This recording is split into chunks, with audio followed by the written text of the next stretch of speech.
जय हिंद दोस्तों, स्वागत है आपका आज के इस वीडियो में। आज के इस वीडियो में बात करने वाले हम अरब इन्वेजन ऑन सिंध के बारे में। इस वीडियो में हम देखेंगे कि आखिर क्यों अरबों ने भारत के ऊपर यानी कि सिंध के ऊपर आक्रमण किया, इसके पीछे उनका उद्देश्य क्या था। इन सारी चीज़ों के अलावा ये इतने बड़े इन्वेजन में क्या प्रोसीजर रहा, किनकी जीत हुई, और इन सारी चीज़ों के अलावा इसका भारत के ऊपर क्या इम्पैक्ट पड़ा। इससे रिलेटेड बहुत सारी चीज़ें इस वीडियो में डिस्कस करने वाले हैं, तो इस वीडियो में अंत तक बने रहेगा। तो चलिए इस वीडियो को कंटिन्यू करते हैं। तो सबसे पहले हम ओवरव्यू देख लेते हैं। बेसिकली अरबों ने सिंध के ऊपर 640 ईस्वी से लेकर 690 ईस्वी के बीच बहुत सारे आक्रमण किए, बहुत सारे छुटपुट आक्रमण किए, जिसमें से कोई भी आक्रमण सफल नहीं हो सका। उसके पीछे के क्या रीज़न थे, उन सारी चीज़ों को छोड़ देते। जो चीज़ सफल ही नहीं हुई उसके बारे में बात करने कोई फ़ायदा नहीं है, ठीक है। तो 640 से लेकर के 690 ईस्वी के बीच जो मेन बड़े बड़े अटैक्स किए गए थे उनके बारे में बात कर लेते हैं। तो पहला जो अटैक किया गया था वो 643 ईस्वी में खलीफा उमर के नेतृत्व में एक सेना भेजी गई, जो कि समुद्र के रास्ते से भेजी गई थी। और इसका काम सिर्फ एक था कि सिंध के अंतर्गत आने वाले देवल बंदरगाह के ऊपर कब्जा करना, और देवल बंदरगाह के ऊपर कब्जा करके वहाँ पर अपना शासन स्थापित करना। दूसरा जो आक्रमण किया गया था वो 660 ईस्वी में स्थल मार्ग के द्वारा किया गया ये आक्रमण था। इसका भी सेम उद्देश्य था, ताकि देवल बंदरगाह के ऊपर आक्रमण करना है और उसको अपने शासन के अंतर्गत लेना है, और जो सिंध का राजा था, राजा दाहिर, उसे हराना था। सिर्फ इतना ही उद्देश्य था, इसके इन सारी चीज़ों के अलावा कोई खास उद्देश्य था नहीं। अब हम देखते हैं कि इसके पीछे का कारण क्या था, क्यों चाहते थे कि सिंध के देवल बंदरगाह के ऊपर इनका कब्जा हो जाए, ठीक है। तो हम उसके आगे बढ़ते हैं। तो रीज़न क्या क्या थी। पहला जो रीज़न था वो है साम्राज्यवादी। तो अब जाहिर सी बात है, अरबों ने पश्चिमी एशिया के ऊपर कब्जा कर लिया था। इन सारी चीज़ों के अलावा अरबों ने कई ऐसे क्षेत्र थे जहाँ पर उन्होंने कब्जा कर लिया था, और अब वो चाहते थे कि अब भारत के ऊपर भी कब्जा किया जाए। और भारत के ऊपर कब्जा करने के लिए उन्हें सबसे पहले भारत में जाने की आवश्यकता थी, और भारत में जाने के लिए सबसे पहले उन्हें सिंध को जीतना बहुत ज़्यादा इम्पोर्टेंट था उनके लिए, ठीक है। दूसरी चीज़, धन यानी कि पैसा। हम सभी जानते हैं कि भारत को एक वक्त ऐसा था जब भारत को सोने की चिड़िया कहा जाता था। वैसे फ़िलहाल आज भी भारत सोने की चिड़िया है, लेकिन आजकल इस चिड़िया को पॉलिटिशियन और छोड़ो हटाओ वही सब खा रहे हैं। तो उस टाइम पर भारत को सोने की चिड़िया कहा जाता था, और जितने भी अरब के व्यापारी हैं वो भारत में व्यापार करते थे और भारत की चीज़ें जा करके अरब में बेचा करते थे।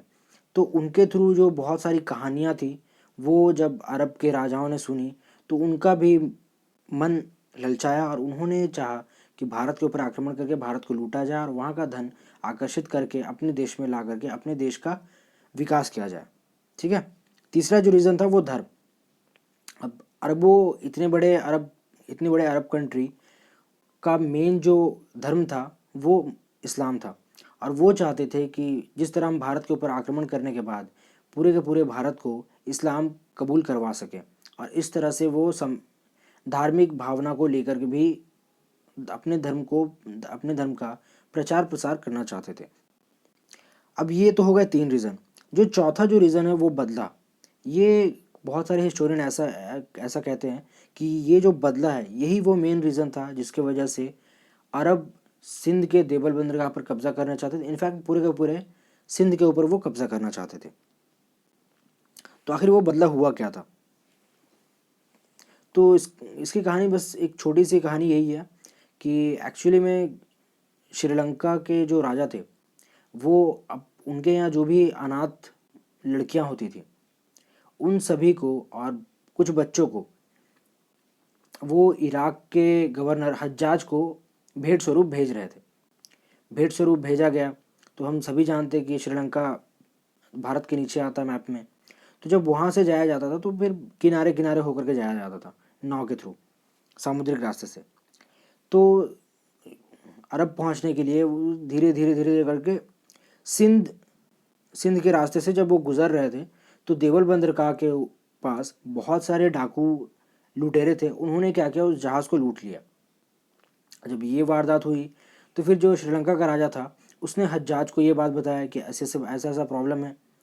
तो हज्जाज ने फिर सिंध के जो राजा थे, राजा दाहिर, उनको पत्र लिखा और कहा कि जो भी नुकसान हुआ है या तो आप उसकी भरपाई करें या फिर जो भी उसका माल है वो माल हमारे पास भेजने का प्रबंध करें, और जो डाकू जिन्होंने ऐसा किया है उसे दंड दिया जाए।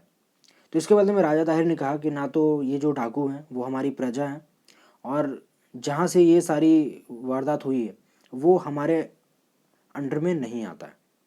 तो इस चीज़ के वजह से जो इराक का जो गवर्नर था वो बहुत ज़्यादा गुस्सा हो गया, बौखला गया। तो उसके बाद से उसने ये ठान लिया कि अब सिंध के ऊपर कब्जा करना है और सिंध को सबक सिखाना। ये जो बात थी, ये जो वर्जन है वो अरबों का है। ठीक है, अब हम इसके आगे बढ़ते हैं। अब हम देख लेते हैं सिचुएशन ऑफ सिंध की, कि उस वक्त सिचुएशन कैसा था सिंध का, स्थिति कैसी थी सिंध की। बैकग्राउंड के बारे में अगर हम बात करें तो बेसिकली राय वंश के राजा राय सहसी, जो कि बेसिकली एक शूद्र राजा थे, जो कि ये जो राजा थे वो बेसिकली बौद्ध धर्म को मानते थे। तो उसको मार करके चच, जैसे कि हम यहाँ पे देख सकते हैं, चच जो राजा हुए वो बेसिकली ब्राह्मण राजा थे। तो चच ने सहसी का वध कर दिया और सहसी की जो विधवा पत्नी थी सुहंदी, उनके साथ शादी कर ली इन्होंने। तो बेसिकली ऐसा माना जाता है कि चच ने बहुत सारे कर्मकांड किए और ये बहुत ज़्यादा क्रूर शासक था। चच ने क्या क्या किया, उसने बौद्ध और क्षुद्र प्रजा के ऊपर बहुत ज़्यादा अत्याचार किया था। इसके पीछे का रीज़न यही था कि वो ब्राह्मण था और वो नहीं चाहता था कि कोई बौद्ध या फिर बौद्ध प्रजा चच के खिलाफ बोले, क्योंकि जिस तरह से चच जो राजा थे वो जिस तरह से अत्याचार करते जा रहे थे ब्राह्मणों के ऊपर, बौद्धियों के ऊपर, शुद्र प्रजा के ऊपर, तो प्रजा बिल्कुल भी असंतुष्ट थी और प्रजा नहीं चाहती थी कि चच गद्दी पर बैठे। लेकिन इन सारी चीज़ों के अलावा अब चच के पास पावर थी, तो उन्होंने उन सारे आवाज़ों को दबा दिया गया। ठीक है, अब हम देखते हैं कि इनका जो क्रोनोलॉजी वो क्या।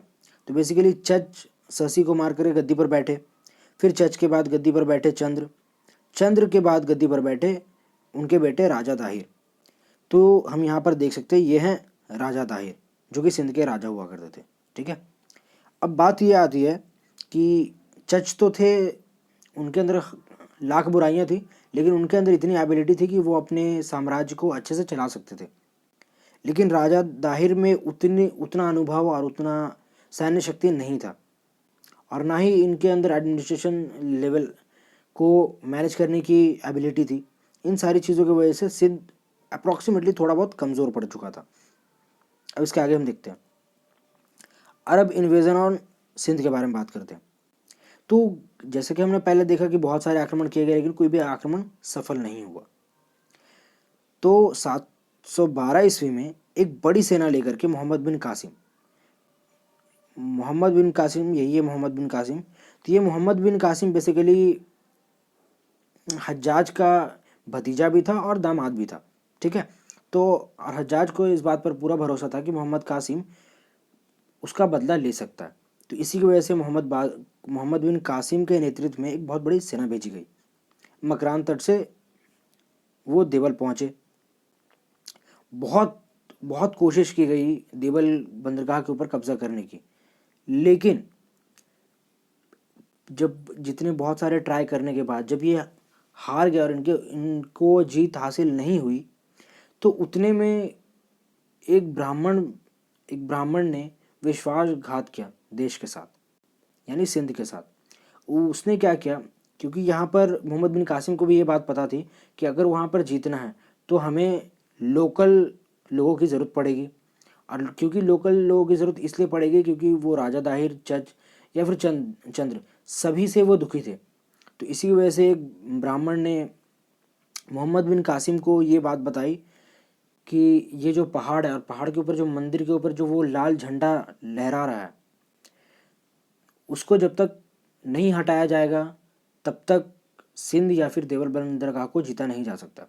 तो बेसिकली उस वक्त सिंध के लोगों के अंदर ये मान्यता थी कि जब तक वो लाल ध्वज फहरा रहा है तब तक किसी प्रकार की कोई शंका नहीं है, कोई डर नहीं है। तो इसी की वजह से मोहम्मद कासिम ने उस झंडे को उतार दिया और उसके बाद से लोगों के अंदर ये डर पैदा हो गया और उसके बाद से मोहम्मद कासिम ने देवल बंदरगाह के ऊपर अधिकार कर लिया।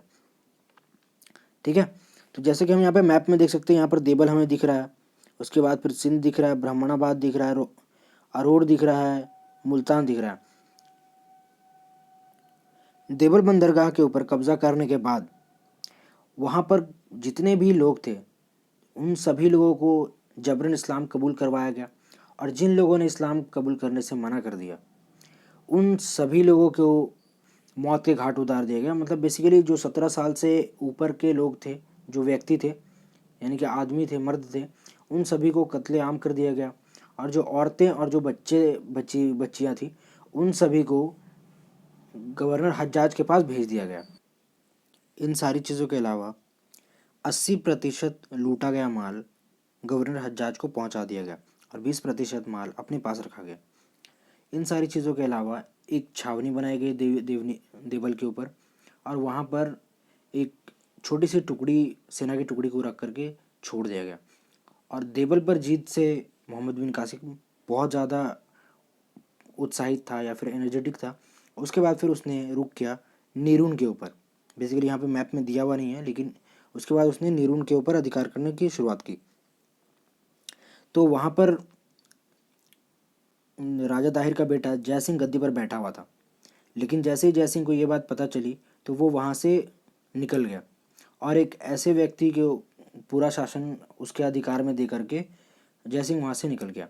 जब मोहम्मद बिन कासिम ने नीरून के ऊपर आक्रमण किया तो जिस व्यक्ति के अंदर जो शासक सत्ता मिली हुई थी, जो बेसिकली ब्राह्मण पुरोहित था, तो उसने बिना कोई विद्रोह या फिर विरोध किए ही उसने आत्म सरेंडर कर दिया और इस तरह से मोहम्मद कासिम के पक्ष में नीरून भी आ गया।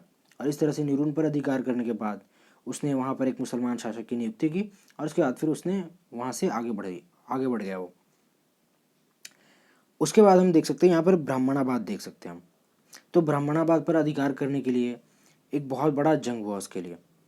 20 जून 1712 ईस्वी को मोहम्मद बिन कासिम ने सिंध नदी पार किया और दोनों सेनाओं में बहुत खतरनाक युद्ध छिड़ गया। बेसिकली राजा दाहिर के पास 50,000 से अधिक की सेना थी और इस तरफ कितनी थी इसके बारे में हमें ज़्यादा नॉलेज है नहीं इसके बारे में। ठीक है, तो ब्राह्मणाबाद में घमासान युद्ध हुआ और इसी बीच राजा दाहिर वीरता के साथ मुकाबला करते हुए वो नीचे गिर गया और एक व्यक्ति ने आकर के उसका सर धड़ से अलग कर दिया। इन सारी चीज़ों के बाद उसके बाद भी उसने जब उसे तलवार लगी उसके बाद भी उसने राजा दाहिर ने पूरा प्रयास किया अपने दुश्मनों को हराने का, लेकिन उसके बाद फिर से उनके ऊपर आक्रमण किया गया और इसके बाद वो घायल होकर के उनकी मृत्यु हो गई। एक्चुअली मैं थोड़ा सा घबरा रहा हूँ क्योंकि राजा दाहिर का नाम सुनते ही मेरे अंदर थोड़ा, अब समझो ठीक है प्लीज़। तो उसके बाद फिर जब इतना सारा कुछ होने के बाद जब राजा दाहिर की मृत्यु हो गई उसके बाद फिर उनकी जो बीवी थी रानी बाई, उन्होंने 15,000 सैनिकों के साथ ये युद्ध कंटिन्यू किया, लेकिन वो भी वीरता के साथ लड़ते हुए वो भी शहीद हो गई। उसके बाद फिर क्या हुआ, स्त्रियों ने क्या किया, स्त्रियों ने मरने से अच्छा उन्होंने जौहर कर लिया, जो कि पद्मावत में हमें दिखाया भी गया। ठीक है, तो पद्मावत में जिस तरह से जौहर किया गया था उसी तरह से राजा दाहिर की बीवी जो थी उनके साथ साथ बहुत सारी औरतों ने जौहर कर लिया और इस तरह से ब्राह्मणाबाद पर पूरा का पूरा नियंत्रण मोहम्मद बिन कासिम का हो गया। ब्राह्मणाबाद पर अधिकार करने के बाद राजा दाहिर की 2 बेटियां थी, परिमल देवी और सूर्य देवी, उनको गवर्नर हज्जाज के पास भेंट स्वरूप भेज दिया गया। और जो राजा दाहिर के जो बेटे थे जय सिंह, उन्होंने चित्तौड़ में शरण ली। उसके बाद हम देखते हैं आरोर के ऊपर उन्होंने अधिकार किया। ठीक है, आरोर के ऊपर। तो ब्राह्मणाबाद पर अधिकार करने के बाद मोहम्मद बिन कासिम ने सिंध की राजधानी रोर कही जाने वाली के ऊपर, रोर जो कि सिंध की राजधानी हुआ करती थी, उसके ऊपर आक्रमण किया अरोर को बचाने के लिए जयसिंह ने बहुत बहुत ट्राई किया, लेकिन वो उनका जो ये प्रयास था वो सफल नहीं हो सका और इस तरह से सिंध की राजधानी अरोर के ऊपर भी मोहम्मद बिन कासिम का अधिकार हो गया। अब इसके आगे हम देखते हैं मुल्तान। तो बेसिकली मुल्तान एक ऐसा जगह था जहाँ की जो चीज़ें हैं वहाँ वो बेसिकली सोने के लिए जाना जाता था और वहाँ से बहुत सारा लूट का सामान मिला था मोहम्मद बिन कासिम को। तो इसके ऊपर जीतने का जो सिलसिला था वो काफ़ी लंबा था, क्योंकि मोहम्मद बिन कासिम ने बहुत ट्राई किया मुल्तान को जीतने का, लेकिन उसे ये समझ में आ रहा था कि मुल्तान को जीता नहीं जा सकता। बहुत ट्राई करने के बाद वो उस किले के अंदर घुस नहीं पाया। तो इसी बीच एक और व्यक्ति ने विश्वासघात किया जो कि बाहर का था। उसने ये बता दिया कि अगर आपको उसे हराना तो आप ऐसे नहीं हरा सकते, ये जो जगह है, उसने एक ऐसी जगह दिखाई जहाँ से पानी उस किले के अंदर जाता था। तो उस पानी को और मोहम्मद कासिम ने बंद कर दिया और इसके बाद कुछ दिनों बाद जो वहाँ की आर्मी थी, उस किले की जो आर्मी थी, उसने खुद ब खुद सरेंडर कर दिया और इस प्रकार से मुल्तान पर भी उनका यानी कि मोहम्मद बिन कासिम का अधिकार हो गया। अब चूंकि मुल्तान से मोहम्मद बिन कासिम को बहुत सारा लूट का माल नहीं मिला था, जिसके वजह से उसने मुल्तान का नाम चेंज करके स्वर्ण नगर कर दिया। अब इन सारी चीज़ों के बाद हम एक बात गौर करते हैं कि इन सारी चीज़ों के अलावा बहुत सारे विद्वान हैं जो कि मोहम्मद बिन कासिम की मृत्यु के विषय में बहुत ज़्यादा मतभेद है। कुछ का कहना है कि मोहम्मद बिन कासिम कैसे मरा कुछ पता नहीं, कुछ का कहना है कि उसे मार दिया गया क्योंकि उसने हज्जाज से पंगा ले लिया था। कुछ इतिहासकारों का ऐसा कहना है कि मोहम्मद बिन कासिम ने जो राजा दाहिर की जो दो बेटियां भेजी थी, परिमल देवी और सूर्य देवी, वो जब राजा गवर्नर हज्जाज के पास पहुंची तो उन दोनों ने कहा कि मोहम्मद कासिम ने मेरा कौमार्य भंग करके भेजा है। मतलब आप समझ सकते हो वो क्या कहना चाहती है। ठीक है, मैं खुल के नहीं बताना चाहता।